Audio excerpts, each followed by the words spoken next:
Hello guys, so happy 3rd of July, Jumerica. Dito kami sa Seaside Best in Hotel ngayon. Hindi siya mukhang best. Hindi siya worth pang $200 ang gabi guys. Well, baka pang ano lang to siya, pang traveler hotel room. Hindi ko siya pwedeng room tour.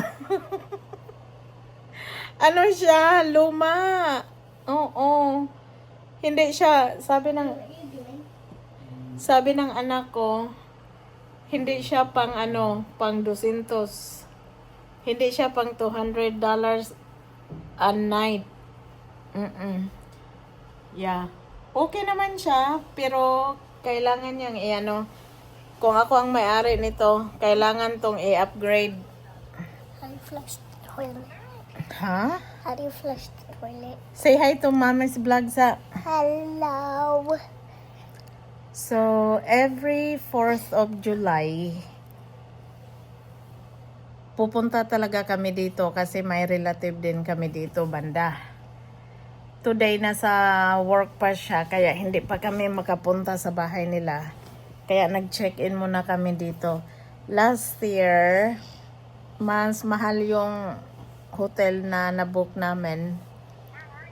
So, mas maganda siya last year kaysa dito. Ano siya, parang antique style.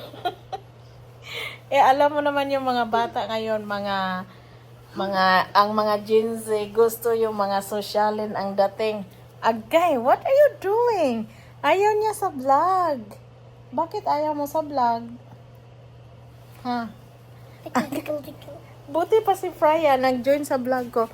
Okay, so yun ang ginagawa namin guys. Every Mom, July 4th. I gonna do it later. Every July 4th. Mom, We're gonna drive down here. how do you flush the toilet? How? Okay, I'll do it Okay. after my filming. So, ang cute ng lababo nila. May microwave, may maliit na fridge, may TV, may maliit na drawer or dresser. Pero in fairness, ang lamig ng aircon nila. Ipakita natin ang banyo. Yeah. I want some bathroom. Tingnan natin ang banyo nila. I don't know how. May ilaw ba? O may shower naman. May shower. Maliit lang talaga siya. May shower. There. Mom, I don't know how to flush it. Yeah, so kung ako ang may-ari nito, Mom, i-upgrade ko to para maganda ang review. I dumped the paper towel into the toilet, but like, Pero nung nag-book yung asawa ko, hindi niya sinabi na dito siya nag-book. Kaya wala akong say. Sinabi niya nung dumating na lang siya sa bahay, galing work. Sabi niya, nakabook na daw siya ng room for 2 nights. Sabi ko, oh, okay. So excited pa ako. Nung pagdating namin dito, okay lang. Tama lang siyang matulugan ng 2 gabi. I need this tape. Parang more on pang traveler check-in lang siya guys. Hindi siya pang vacation vibe. Yeah. So yun lang. Thank you for watching. Bye.